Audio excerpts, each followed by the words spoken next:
चलिए अब हम स्टार्ट करेंगे मैथ्स का chapter 12 area related to circle. Construction chapter deleted है, तो चलिए स्टार्ट करते हैं। इससे पहले मैंने बाकी सारे पिछले चैप्टर्स की वीडियो बना रखी है, तो पहले आप उन्हें कवर कीजिए। वहाँ से आपके सारे कॉन्सेप्ट क्लियर हो जाएंगे। सारे इंपॉर्टेंट क्वेश्चन, कॉन्सेप्ट, MCQs मैंने डिस्कस किए हैं, तो आप वो भी कवर कर लीजिएगा, आपकी काफ़ी हेल्प मिलेगी। तो चलिए अब हम स्टार्ट करते हैं chapter 12 area related to circle. तो चलिए इसे स्टार्ट करने से पहले कुछ फॉर्मूलेज वगैरह कुछ टर्म्स देख लेते हैं जो आपको पता होना चाहिए। तो पहला बहुत बेसिक है, एरिया ऑफ सर्कल क्या होता है, पाई आर स्क्वायर। आर क्या होता है, रेडियस। रेडियस क्या होती है, वो लाइन जो सेंटर से पास होती है और एक पॉइंट पे टच करती है सर्कल को। ओके। सरकमफ्रेंस या पेरीमीटर ऑफ सर्कल का क्या फॉर्मूला होता है, 2 पाई आर। वो आपको ये पहले से पता होगा। तो अब जो न्यू चीज़ आएगी वो यहाँ से है, segment of a circle. Segment of a circle क्या होता है, A circular segment is a region of a circle that is cut off from the rest of the circle by a secant or chord। देखिए ये A B क्या हमारी cord है, इसे हम कॉर्ड बोलते हैं। कॉर्ड क्या होती है, जो सर्कल के दो पॉइंट को टच करती है। तो जो इसके नीचे का रीजन है उसे क्या बोलेंगे, माइनर सेगमेंट बोलेंगे। और जो ऊपर का बड़ा रीजन है उसे हम क्या बोलेंगे, मेजर सेगमेंट बोलेंगे। समझ में आ गया। ऐसा जो भी एरिया जो कट करता है कॉर्ड को उसे हम बोलते हैं segment of a circle. Hope आपको समझ में आ गया होगा। आगे हम क्वेश्चंस करेंगे तो और क्लैरिटी मिल जाएगी। सेक्टर ऑफ अ सर्कल क्या होता है, it is defined as a region of a circle enclosed by an arc of and 2 radii. Segment का एरिया क्या होता है, एरिया बिटवीन 2 रेडियस। से देखिए ये 2 रेडियस है और ये इसे क्या बोलते हैं, हम आर्क बोलते हैं। ये आर्क है, तो इसके बीच का जो एरिया होता है उसे हम बोलते हैं सेक्टर। 2 रेडियस और एक आर्क के बीच का। समझ में आ गया। होप आपको क्लियर हो गया हो। एरिया ऑफ सेक्टर क्या होता है, the area between 2 radius and arc. Okay. Radius का प्लूरल क्या होता है, रेडियाई, इसलिए यहाँ पे रेडियाई लिखा है। एक से ज़्यादा रेडियस को हम रेडियाई बोलते हैं।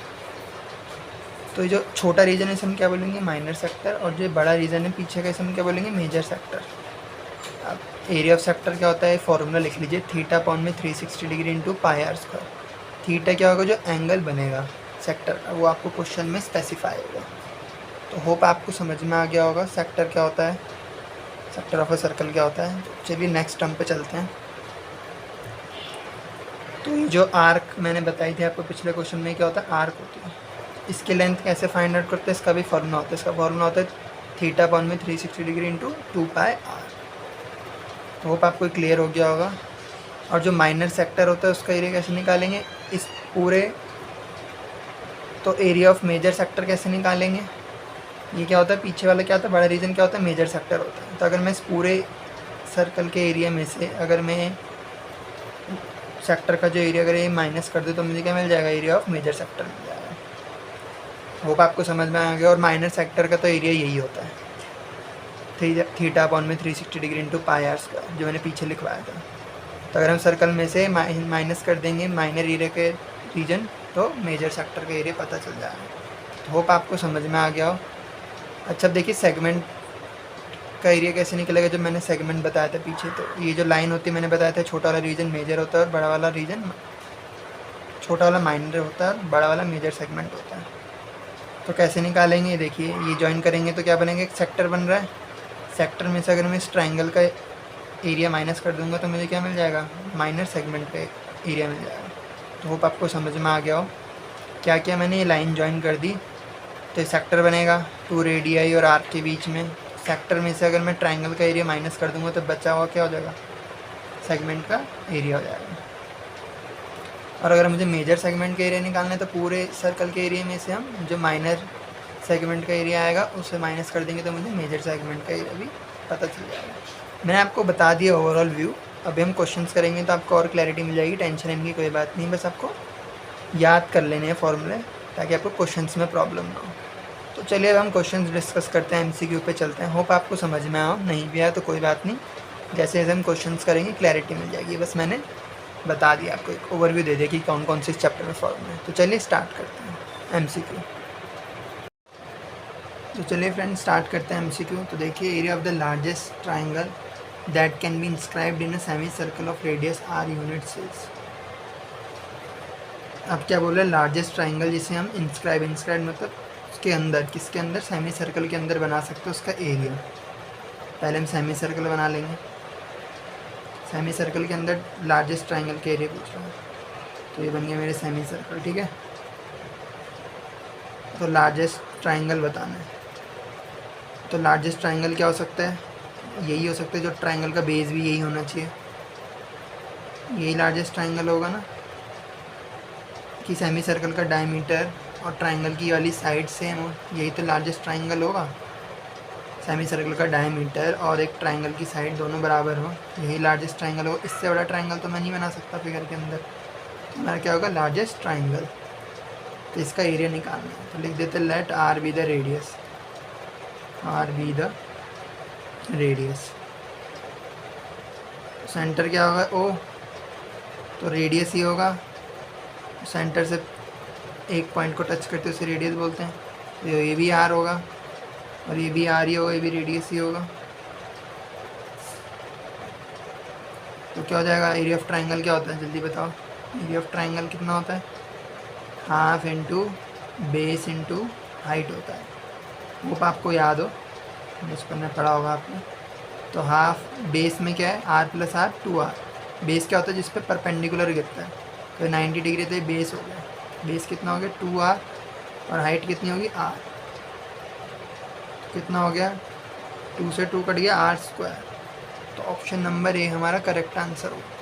होप आपको समझ में आ गया हो। लार्जेस्ट ट्राइंगल तब बनेगा जब सेमी सर्कल का डायमीटर और ट्राइंगल की एक साइड बराबर। समझ में आ गया।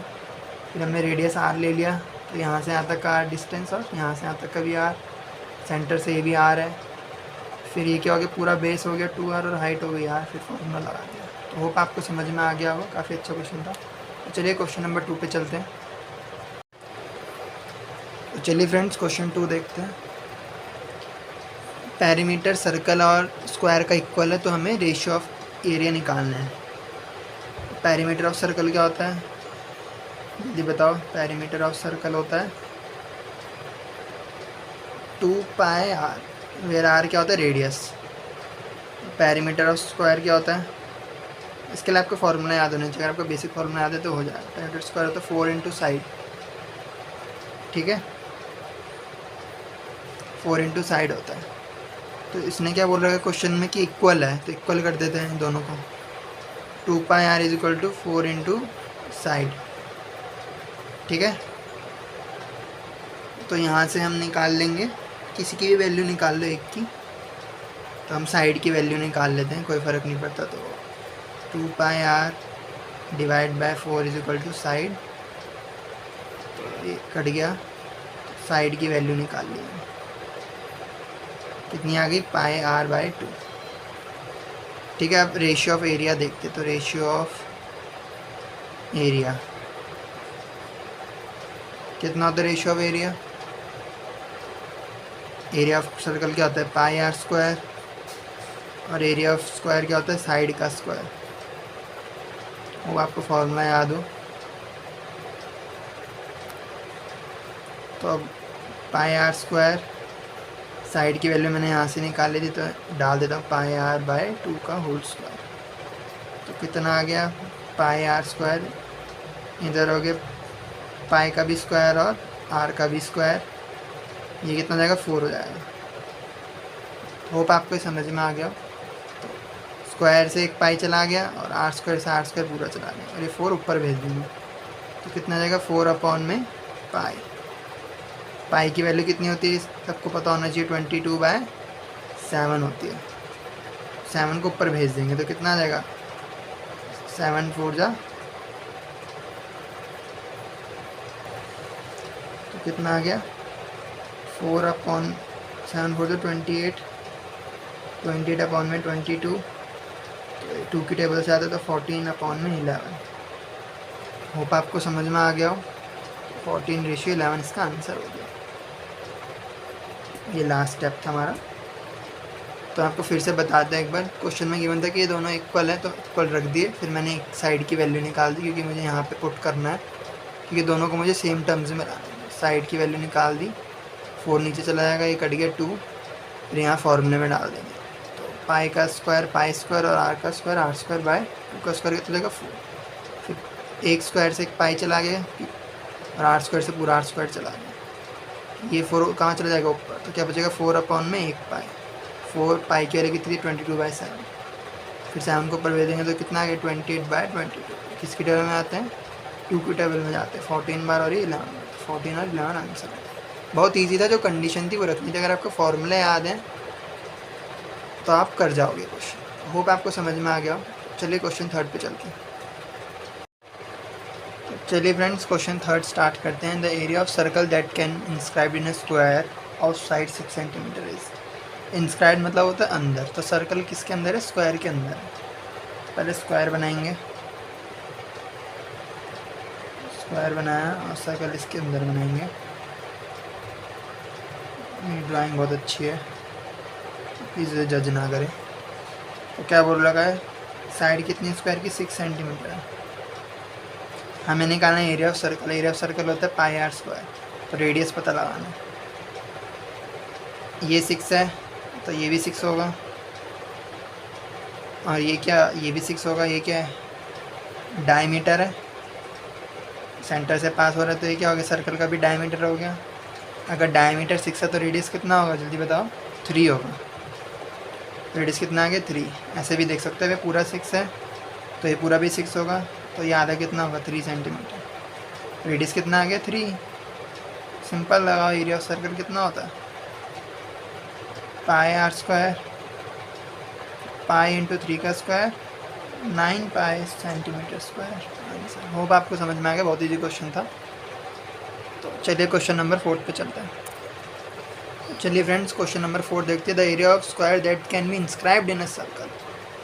अब क्या है, स्क्वायर इंस्क्राइब्ड यानी कि स्क्वायर अंदर है रेडियस सर्कल के। ध्यान रखिएगा, इंस्क्राइब्ड और सर्कमस्क्राइब होता है उल्टा, सर्कमस्क्राइब होता है बाहर।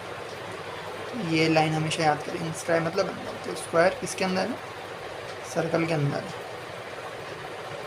ठीक है, तो कितना दे रखा है रेडियस, 8 सेंटीमीटर दे रखा है। रेडियस दे रखा है, रेडियस 8 सेंटीमीटर। तो 8 सेंटीमीटर होगा ये सेंटर से। ये 8 है तो ये भी 8 होगा, यानी कि पूरा कितना हो गया 16 होगी। ये साइड, पूरी साइड कितनी हो गई 16 हो गई। अब एरिया ऑफ स्क्वायर निकालना मुझे, तो मुझे साइड पता होनी चाहिए, क्योंकि साइड का स्क्वायर होता है। तो मैं मान लेता हूँ साइड को ए, तो ये भी ए हो गया।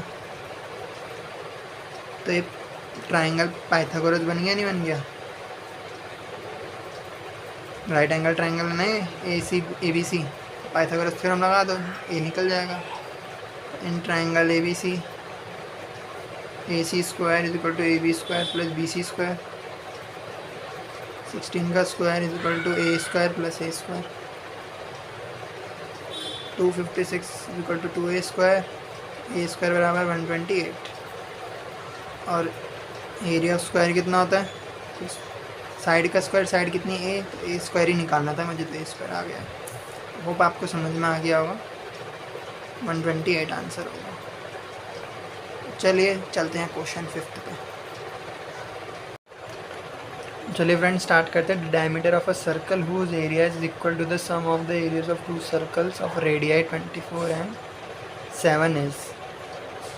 तो कुछ महान बच्चे होते हैं, वो क्या करते हैं, अच्छा रेडियस ये दे रखा है तो डायमीटर कितना जाएगा, 24 का डबल 48 और 7 का डबल 14। तो 48 प्लस 14 क्या कर देते हैं 62। ऐसे नहीं निकालते डायमीटर। माना कि जो डायमीटर सर्कल का, जो बड़े वाला सर्कल है, दोनों छोटे सर्कल के इक्वल है, एरिया के इक्वल है। देखिए हम कैसे निकालेंगे। ये है छोटा सर्कल और ये है बड़ा सर्कल। ये मैंने आपको ऐसे समझाने के लिए कि इसका 7 है, ये 24 है, इसका आर मान लेते हैं। तो कितना आएगा, बोल रखा है कि सम ऑफ द एरिया के बराबर है। तो बड़े वाले सर्कल का जो एरिया है वो बाकी दो छोटों के सम के बराबर है। पाई इसका है आर स्क्वायर ये, तो कितना आ गया 49 pi, 576 pi, pi r square 625 pi, pi r square